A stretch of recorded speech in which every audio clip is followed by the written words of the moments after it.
Welcome to episode 1 of What Can We Learn from This Player? New concept, I'll tell you all about it. In this episode, we're going to talk about Joe Satriani. Hey, this is David. Welcome to the first and maybe only video of its kind on the channel. I don't know yet. Just let me know below. But here's what I have in mind for this series. I have in mind covering a new guitar player in every episode, in each episode, someone new, through different samples, characteristic samples. Now, this type of video is not about learning licks, it's not about learning songs, but it's about active listening. Listening to these pre-selected samples and talking about them and trying to extract from each of these samples some nuggets, gold nuggets that we can take and apply into our own playing. Because at the end of the day, if you're not playing the way that you are meant to play, if you are not playing to express your ideas, you're short-selling yourself, I think, because nobody in the whole world can play the way you play, and that's really important. I say it often, this is the pencil. The music comes from inside, and we all have different things inside of each of our souls. So that's really the idea by actively listening to these samples and trying to apply them in our own way. Okay, Joe Satriani is the artist in this episode. Love the guy. He's the artist that brought me to guitar really in the early 90s. So, well, we're gonna start right away. We're gonna cover a few aspects of his playing. And the first one is the melodic playing that Joe is known for. Here's the first sample. There's something very interesting in this sample and all the following samples, as you'll hear in a second. What Joe's playing here is not this.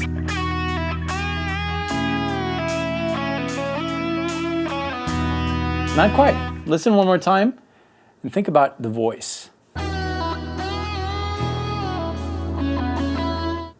Let's sing this. Da da ba da na na da da da da. Right before the da-da-da-da, I took a breath.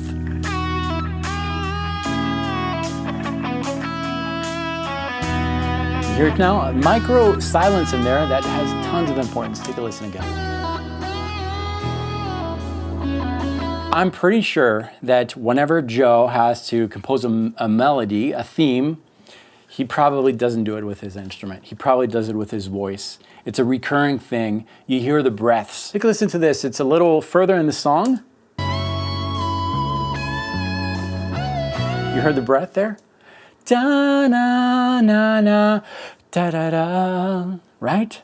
And if he didn't do that, it would still work, but it would lack this tiny little subtle thing that makes Joe's melodies stand out. And they've stood out for decades now because of that little thing. So what can we take of this? Well, we can take of it putting the guitar down and really singing our melodic ideas. And the cool thing with this is that it really eliminates all the scales and theory and all that. All you have to do is play a series of chords that you kind of like. Let's play a G major, for example, E minor.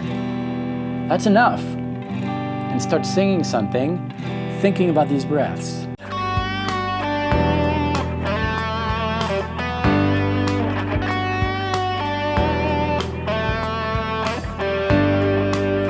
Here's another sample here. Classic, right? Always with me, always with you. And he did it there too, right? You heard the breath? Not all continuous. Another thing too, this is a tip, a songwriting tip. He does it all the time. You start with a very strong hook, a strong theme by just singing. Those are the strongest themes really. And then just repeat it an octave higher. Hear what happens later in the song? Same thing. Same exact theme with the breath and everything, just an octave higher. And as you listen to Joe's music, you will recognize that he does that quite a bit. Okay, now there's another aspect of Joe's playing that we have to talk about, the legato, of course. Here's a classic phrase that he does all the time, and we'll unpack that in a second, but let's take a listen. This right here is classic Joe, not only because of legato playing, which adds that smooth sound because you're not hearing the the attack of every single note. You just hear the first attack and then the rest is triggered by the fingers. But also there's a lot of mastery of the technique in there, but maybe not in the way that you think. Keep in mind, this was recorded, I think, early 90s, Flying in the Blue Dream. I can't remember when it came out. Let's check real quick. 89, late 80s. So they couldn't quantize at the time. We didn't have the Pro Tools and the Logics that we have today. So everything had to be played. But the beauty of Joe's use of legato is that he will purposely land on certain notes to let the melodic ideas stand out. You hear that ultra precision in some lines, but also a lot of freedom. You know, a note by itself doesn't mean anything, but a note in relation to something else has a meaning. A note has the potential to become 12 different things because of the intervals. And Joe shows a mastery of this right here, where he's, pay attention to this note right here. You see it, ba, ba, da, bum, little nuggets of melodic ideas there that are not lost. You also hear it here. At the end, that came as a surprise. That bend there, when you work very, very hard on the technique with your metronome, backing tracks and all that, and it's very locked into time, eventually you forget it. And it just comes out in your playing. And when that happens, I think the delivery sounds so much better than if you were playing and being very careful about every note. There's a lot of freedom. Hopefully that makes sense in what Joe's playing there. Oh man, I love that, and a little bit of vibrato at the end.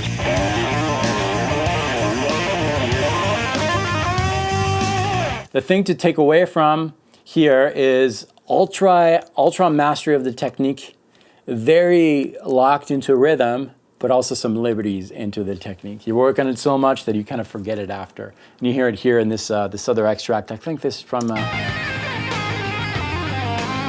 that's from the song War, again, on the Extremist album.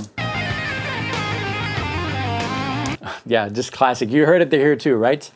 Very precise rhythmically, but some liberties too. There's another element here that I want to talk about. It's Joe's kind of like Hendrix-y type of playing, bluesy. Take a listen to this sample. So simple, right? This is from actually it's my favorite, I think it's my favorite Satriani record, Joe Satriani. By the way, this record right here, kind of a blues album, recorded live, well maybe not live, in the studio, but you can hear some imperfections in a way, but I love that album. But this marks a clear, I think, distinction between the Joe that we're talking about in this video and the Joe that we might cover in a future video. So all this is pre-2000, and then in 2000, Engines of Creation came out, and then anything after that, they're brought out a different Joe, I think. He's still recognizable. We'll talk about that in another video maybe, but anyways, this is the last album before Engines of Creation, I believe. Very bluesy, and there's something here that I want you to pay attention to, the rhythm. Especially at the end. Something like that. It's very loose in the rhythm. So if you have a rhythm, a very locked in guideline with your click, you could play on the click, or a little bit after. I'm exaggerating it, but that gives the listener a sense of it's all good, I'm cool, I know the track's there, but I'm going to play there, and I'm in total control. It's okay. It still works. Now, if you play before the beat, that tends to sound a little messy. Here's another good example. Same album. This is the song If. Oh, all pentatonic stuff. Simple stuff.